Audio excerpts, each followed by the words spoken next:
What's going on, everybody, and welcome to the Game Time podcast. Just got done talking to Coach Scott Moore over at Grace College. We even talked with them a little bit after the recording, and I'm through the moon. It couldn't have gone any better. It's just me and Darrel here today talking NBA. Darrel, before we get into it, any thoughts on that interview with Coach Scott Moore? I think it's one of many. I think we're on to something here, talking to people who matter locally, people who can give us some perspective that maybe others can't. And then that can give us, fuel to our fire as we continue to go down this path of podcast. So I'm excited about it. Yeah, really big thanks to Coach Scott Moore. We should have another coach next week. I'm not going to confirm it yet. If you want to know who the next coach will be, it'll be announced on my Twitter or X, whatever you want to call it.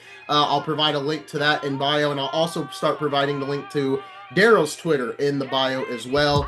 Just a reminder, we are on Spotify as well. If you want to catch all the episodes, you can catch them on YouTube Music, Spotify, and of course YouTube. That's where we mainly post.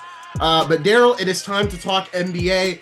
The NBA Finals. The Oklahoma City Thunder and the Indiana Pacers. For the first time ever, you have two NBA teams in the finals that are under the luxury tax. It's the first time that's happened in the 22 years that the luxury tax has existed. A huge accomplishment there on both sides. And now it's also, we will see a new NBA champion crown. The Thunder do not count the Seattle Supersonics title. The Pacers have never won an NBA title. Last title they won was in the ABA. And here we are, Pacers versus Thunder. But Darrel, I want to ask you, do you want to talk about the finals first, or do you want to go over the two losers in the conference finals, New York and Minnesota, first? Because I think there's a lot of interesting talk on both sides right now regarding both, the finals and the losers of the conference finals. There's a lot to unpack with Minnesota and New York. However, obviously, you always say, you save the best for last. So I would say let's go talk about Minnesota and New York, what they're going to be looking at doing in the off season, and then let's pivot to the NBA Finals and that matchup and how it looks. So I actually want to start with Minnesota. I think New York in my opinion, New York is the least interesting one because in my mind, New York's not going to make any moves. If they make a move, it'll be Josh Hart. I feel like getting moved. I think Minnesota is the one that concerns me the most because you traded Karl Anthony Towns instead of Rudy Gobert, and because you kind of had no choice, time was ticking on that lineup, and you chose to move Karl Anthony Towns to the Eastern Conference. You got Dante DiVincenzo back. I don't remember what picks were there, but I think, and I didn't like that they traded Cat over Gobert. I know why they did it. Obviously, it was for money reasons. For me, if I had to pick right now, granted, Cat did not play well in Game 6, I would take Karl Anthony Towns over Rudy Gobert if I had to pick out of the two players.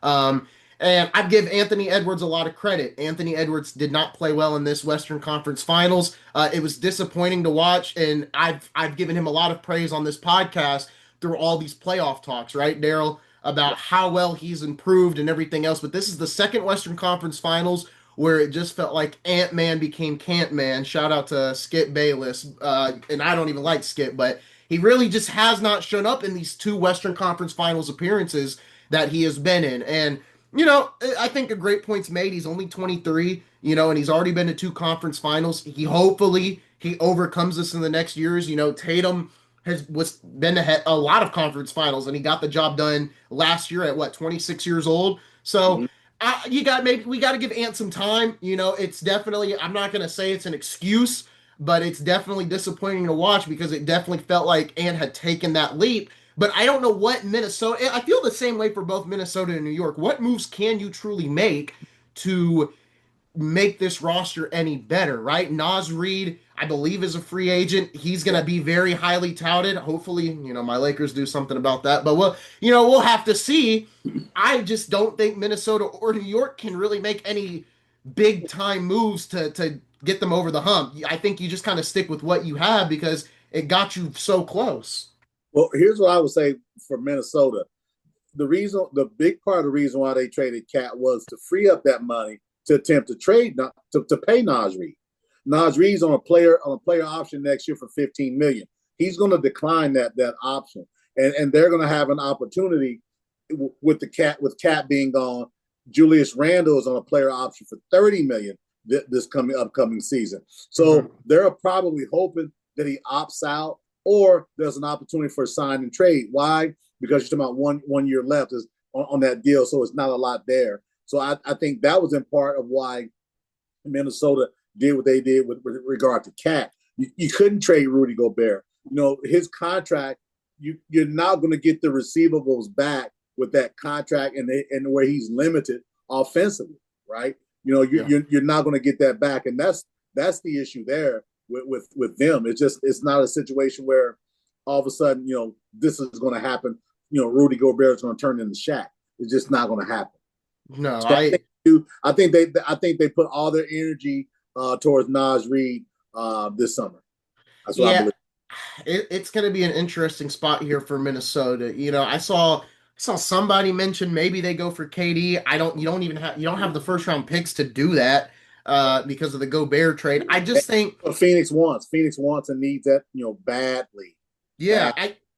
I don't know what moves could possibly be made on Minnesota or New York side, because even when you look at New York, uh Coach Scott Moore said it after we got done recording. The Mikal Bridges trade looks like one of the worst trades since Shea Gilgeous-Alexander, Paul George. I mean, Yeah, I don't. I think for New York, I think having Mikal Bridges guard Halliburton was a good move. Bridges didn't do a bad job. Everyone's giving crap to Bridges, but I don't think Bridges played that bad in the series. Maybe in the terms of all around, he definitely should have done more for what he was traded for. But I right. don't That's think what people are Bridges. looking. That's what people are looking at. They're saying Yeah, they gave up this and they got this in return. I think that's the issue. But again, if we're segueing to the Knicks, I just don't think that Bridges fits with the NBA version of the Villanova Knicks, right? You know, yeah. Cat is a ball dominant guy. You got Jalen Brunson's a ball dominant guy, and then you've got Bridges, who's been a guy who's been the second best guy on the team, at worst third best. But in this case, he's kind of a forgotten folly because those other two guys got the ball in their hands. You know, And Jeff Teague said it on his podcast, and I know Jeff Teague's podcast isn't the most serious podcast. I love it because it's funny, so I watch it here and there. But I think Jeff Teague made a great point. He said the shot clock is 24 seconds, and Jalen Brunson holds the ball for about 17 of those seconds, yeah, and that's yeah, the biggest issue. And I told Jason last night, my stepdad. I'm gonna start referring to him by his name because I keep calling him stepdad on here. But I told him last night during the game. I said, let Brunson and Cat score. I'm like, it doesn't matter. And the best part about it was they couldn't score. And they had 20. Cat had over 20. And it was the most inefficient 20 you watch. If you watch that game without looking at stats, you wouldn't think each of those guys had 20 points last night. I mean, most of the Knicks starters were in double digits. And you would, honestly, you wouldn't have known that. OG played good. Bridges played good. But that's about it. Oh, Mitchell yeah. Robinson as well. He played good. But other Oh, than that, OG played well. It was his best game of the it's series. of the series, yes. His best scoring game, right? Do you look to parlay that into next season? Because to your point, they gave up first round picks. From a cap perspective, they're going to go up just to 194 next year if they sit pat. But there's no one with the player option right now. So their top guys, Cat is going to be at 53 million. OG is going to be just under 40. Brunson's going to be at 35. Mikal Bridges is going to be at 25. But here's the thing: next season is Mikal's last season, and it's not a player option. Mhm. So that's going to be interesting because you give up 5 first round picks for this guy, and you're going into next year.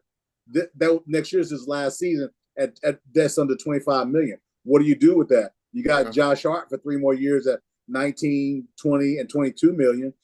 Josh Hart's a glue guy. I I mean, you lose think, Josh Hart, that would be difficult. and you remember when we had that Lakers segment and you said Giannis isn't coming, this person ain't coming. Well, I'm gonna tell the Knicks the same thing. Giannis ain't coming. I've already seen that. I've already seen that on Twitter. Giannis ain't coming. Uh, John Moran ain't coming. Nobody. Zion's not coming. Nobody's coming to New York to save them because if I'm the Bucks, I'm hanging up the phone. I don't need Mikal Bridges and OG Anunoby and Josh Hart. Those are not pieces that I need because I'm just gonna Yeah. flip those in a couple years. I the Knicks are stuck with what they have at this moment But unless they want but to move Cat. but if you got Mikal Bridges on an expiring contract next year, you've got Josh Hart at 20 million next year, and then you've got some throw in guys. That's 44 million right there, right? And I understand with the trades, there's got to be some balances, and then especially with a team like the Knicks that are over the threshold, right? But there may be some play in Mikal Bridges being flipped sooner than you thought, because if you're Yeah, looking at the salaries, you're not going to trade Cat. You're not going to trade OG. You're not going to trade Brunson. Your next highest paid guy is Mikal Bridges. yeah. So I think if they do something, looking at it have to be some type of combination of Bridges, Hart, um, um, eh, eh, I'm looking at the rocket. Eh, And even eh. I just find it funny.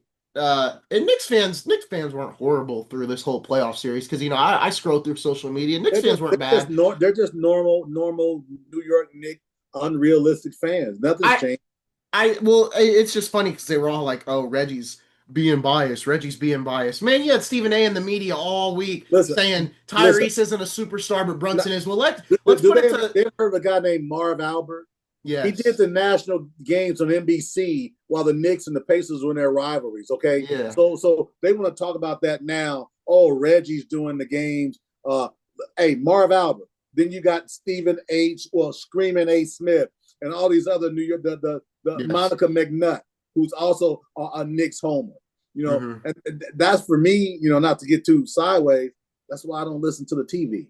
I listen to the best, and I listen to the best in the business. His name is Mark J. Boyle for 1070 The Fan. That's who I listen to.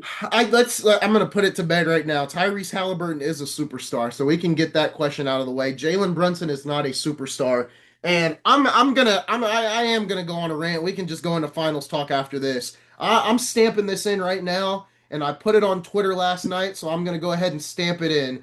Tyrese Halliburton now is better than the following players: Ant Edwards, Trae Young, Kyrie, Brunson, Cade Cunningham, Devin Booker, John Morant, LaMelo Ball, Jamal Murray, Donovan Mitchell, and the top point guards in the league are as follow: Shea at one, Luca at two, Curry at three, Hallie at four. You got Luca as a point guard.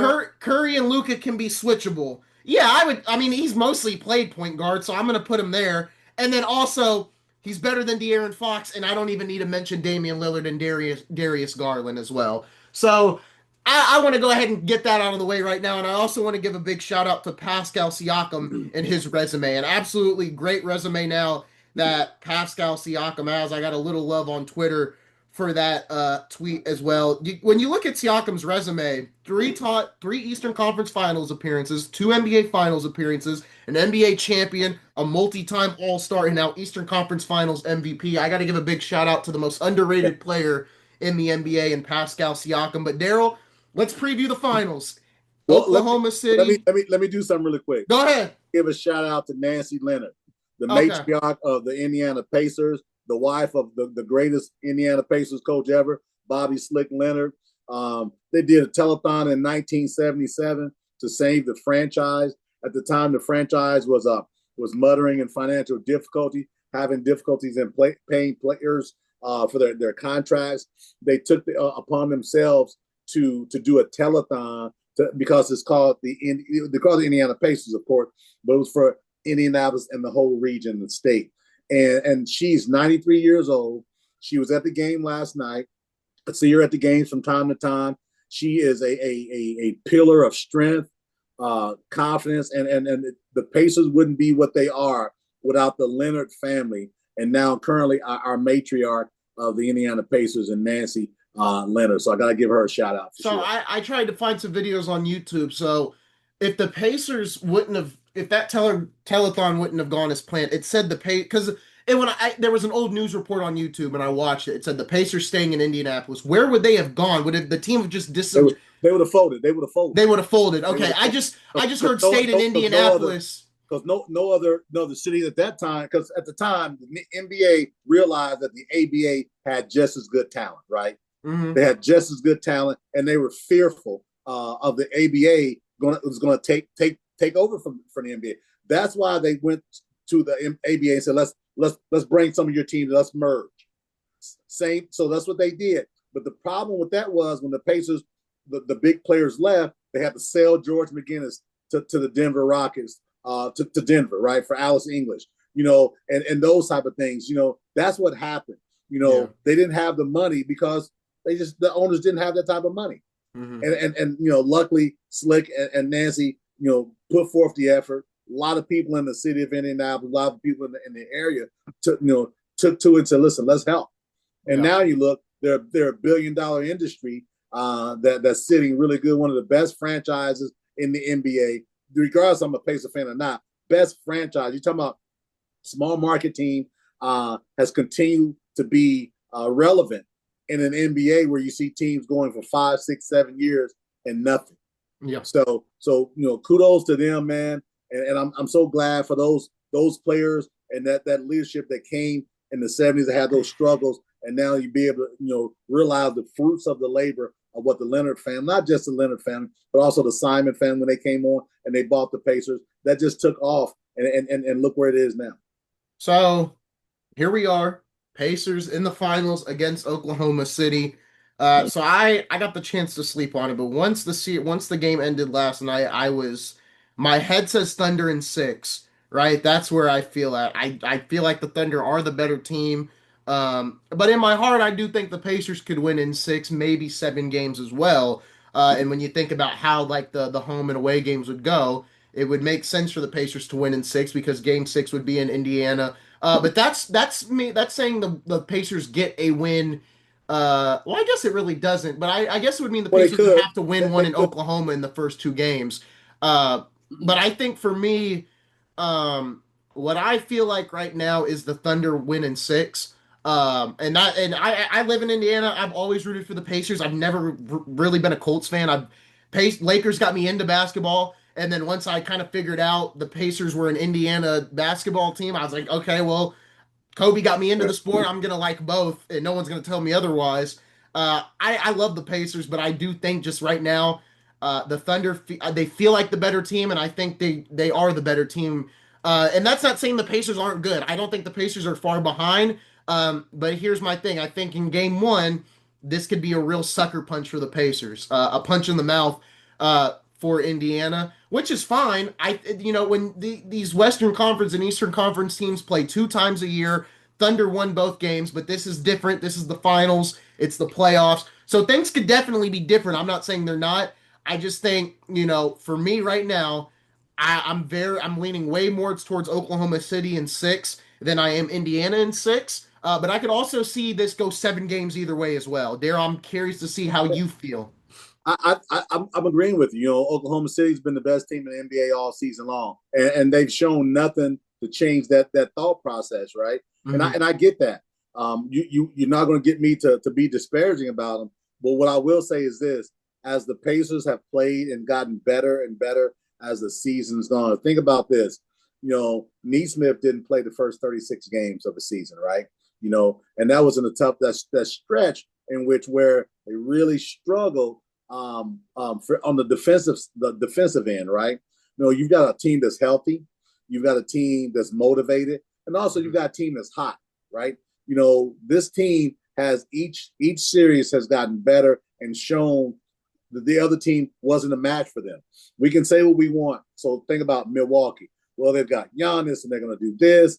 They just didn't have it, right? Then you Hmm. go to Cleveland. Oh man, everybody's saying Cleveland's going to get them in 5. No Yep. chance, yada yada. Yeah, you get these injuries, right? But what the Pacers didn't do, they didn't let them off the hook. They Hmm. went to Cleveland, beat them 2 games. Came back here, lost game 3, and said, no, let's go ahead and take the next 2 and be done with this. New Yeah. York, 100% healthy versus this year than last year. There's no way the Pacers can beat them. They've got big body Brunson. They've got the cat.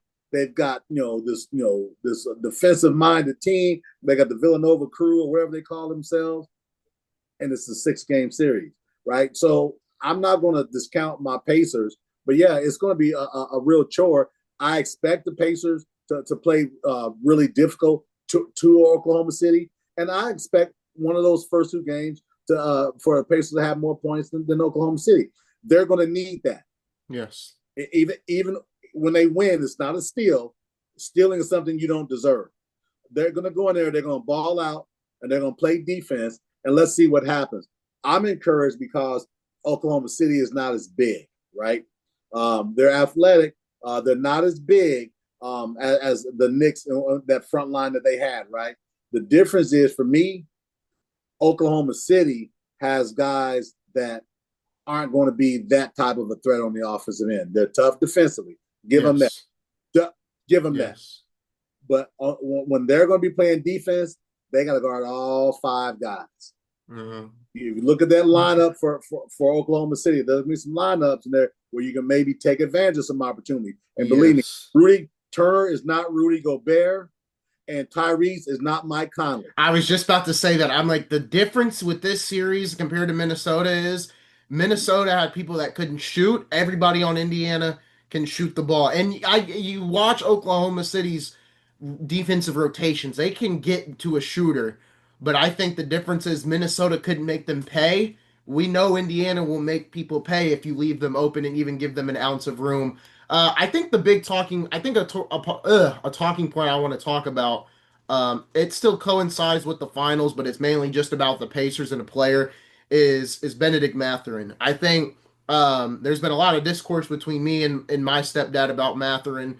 I've tried to defend Mathurin a lot, but I think the more and more I've watched in these playoffs, it really just feels like, if the Pacers could upgrade somewhere, I could see him being in a deal.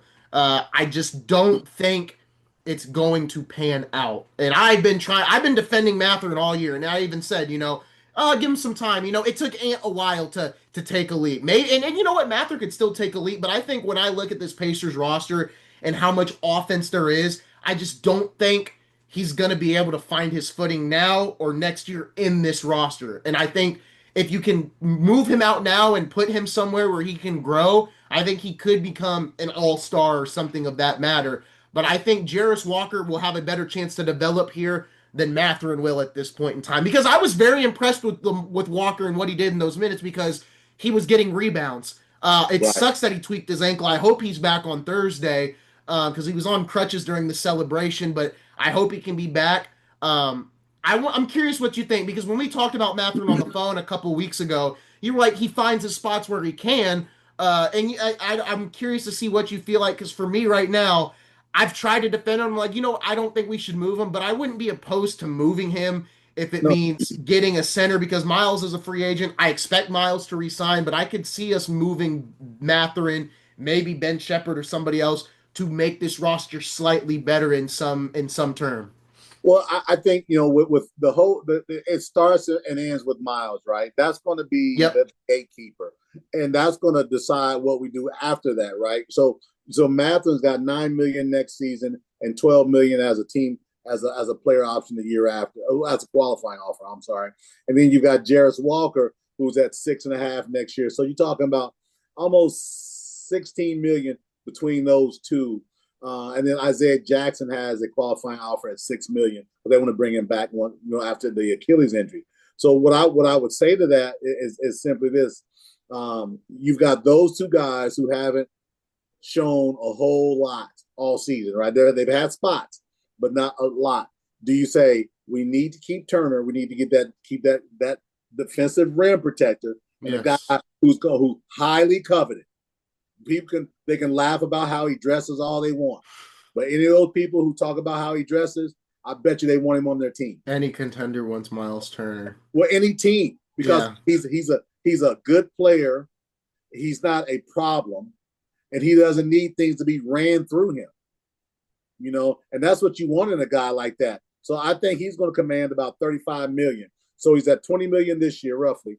20 million this year. So you say 35 million a year. So that's the difference about $15 million, right? Yeah.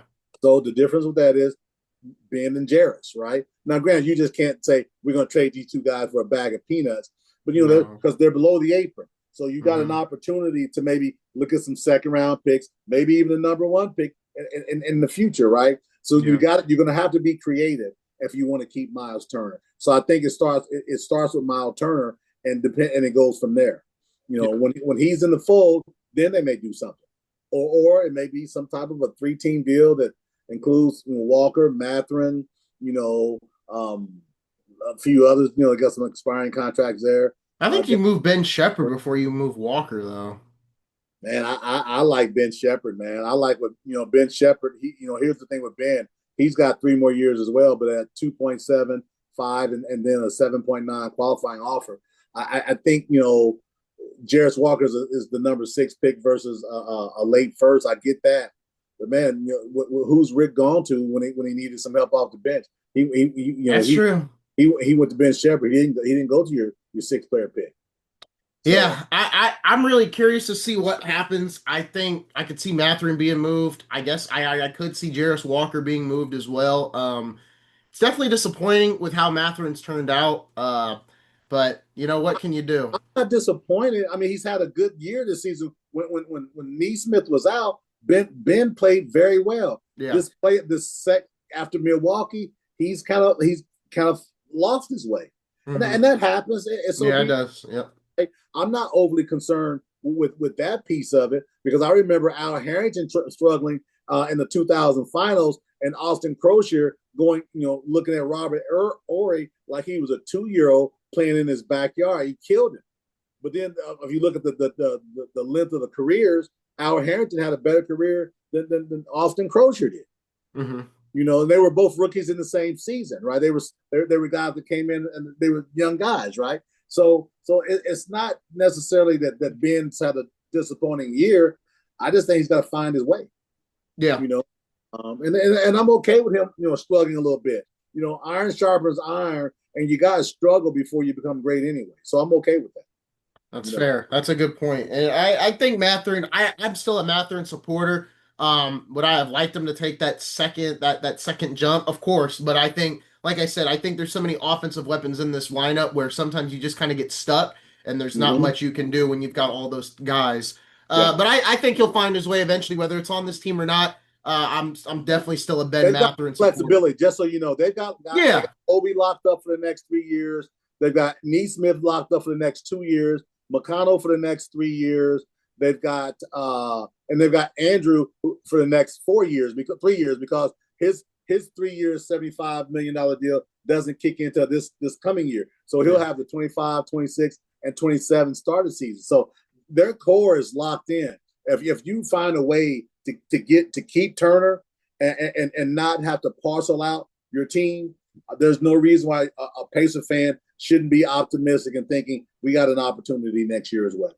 So, I mean, we did hit on the finals. Talked about the Pacers a little bit. Um, I am going Oklahoma City in 6. That's kind of how I feel, but I wouldn't be surprised if the Pacers win it as well.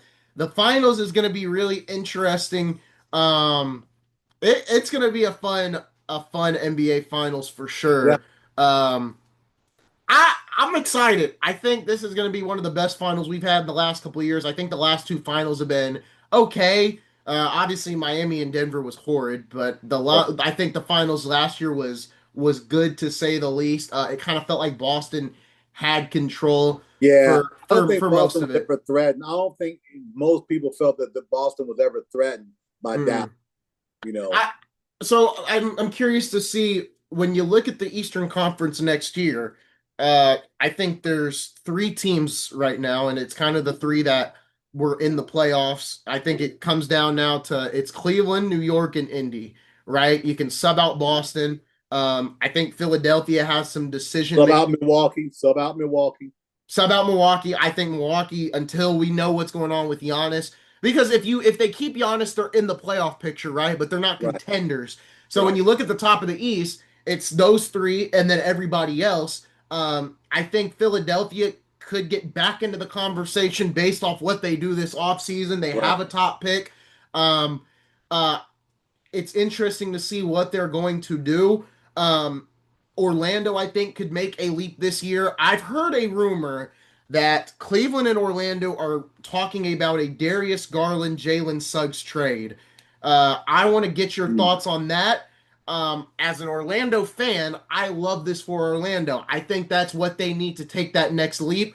Obviously, Garland and Suggs have both have their injury issues, but I think Garland could be a better player on this Orlando roster because Paulo's the number one guy. Garland can score, But for some reason, and I had to think about it, I'm like, man, why would either of these teams do this? I think Garland would be really good next to Paulo on a pick and roll, two-man game. You got Wendell Carter Jr. I think when you look at the roster construction of Orlando, I don't think trading Jalen Suggs is that big of a deal. I know he's more of a shooting guard, and then their shooting guard depth is a little low, but Cole Anthony can play shooting guard. He can shoot the ball pretty well.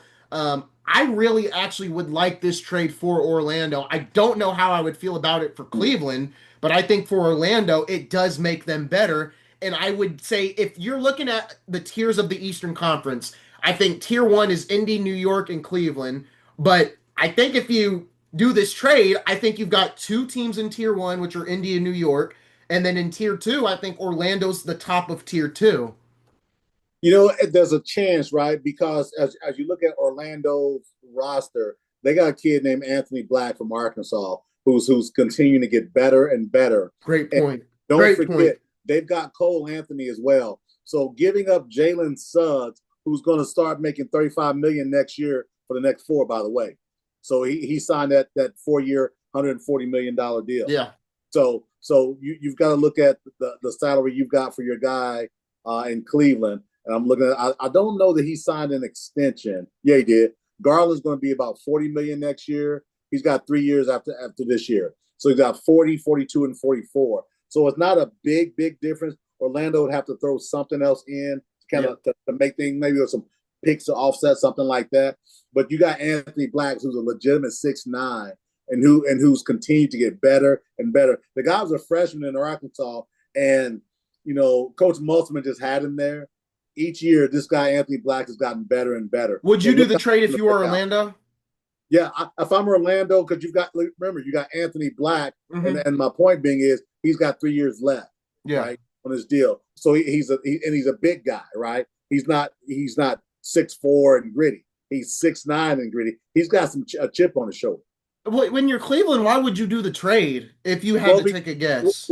I think it's because defensively, right? Probably the poorest defensive backcourt in the league combination wise with Garland and Spider right now. That team that they have collective is not a championship contender. So you've got to break something up. You got to Hmm. stop somebody, right? But also I think also they need some front court scoring. The Strus is not your guy. Strus needs to be coming off the bench.